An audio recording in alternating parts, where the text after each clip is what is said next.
We conclude our discussion of price controls by talking about price controls and communism, or a planned economy. This will be brief because the idea is pretty simple.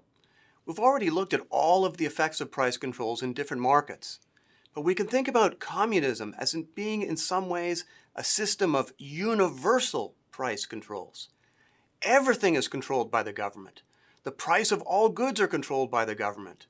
So if a single price control can have bad effects, what happens when you control the prices of all goods?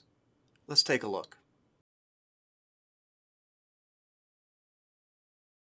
Let's just remind ourselves of some of the important effects of price controls, both ceilings and floors.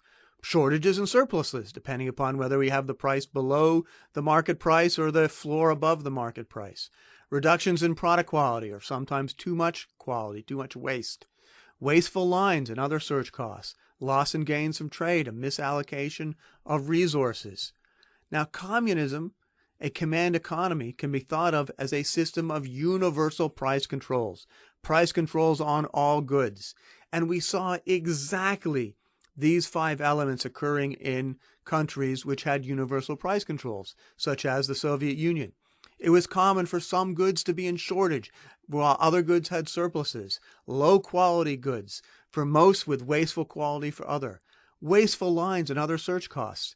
During the Soviet Union communist period, it was common for women to spend on average 2 hours of every single day, weekdays and weekends, just lining up to get consumer goods. Clear loss of gains from trade and a misallocation of resources. So it was very common in the Soviet Union to spend lots of resources producing agricultural products and then not to have the trucks to bring those products to market. It was common to be producing radios, have everything you need to produce the radio except for one single part, which was in shortage, so you could not produce the radios. Remember the situation we described for heating oil in the United States during the 1970s, when in some parts of the country there was plenty of heating oil. There was enough heating oil so that people were heating their swimming pools.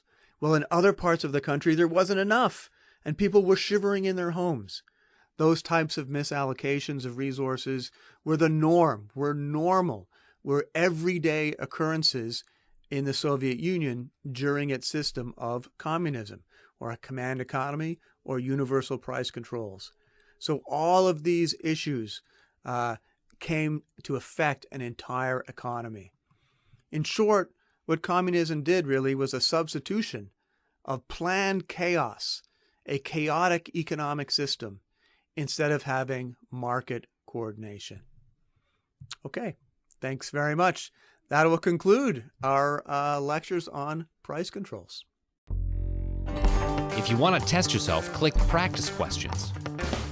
Or if you're ready to move on, just click Next Video.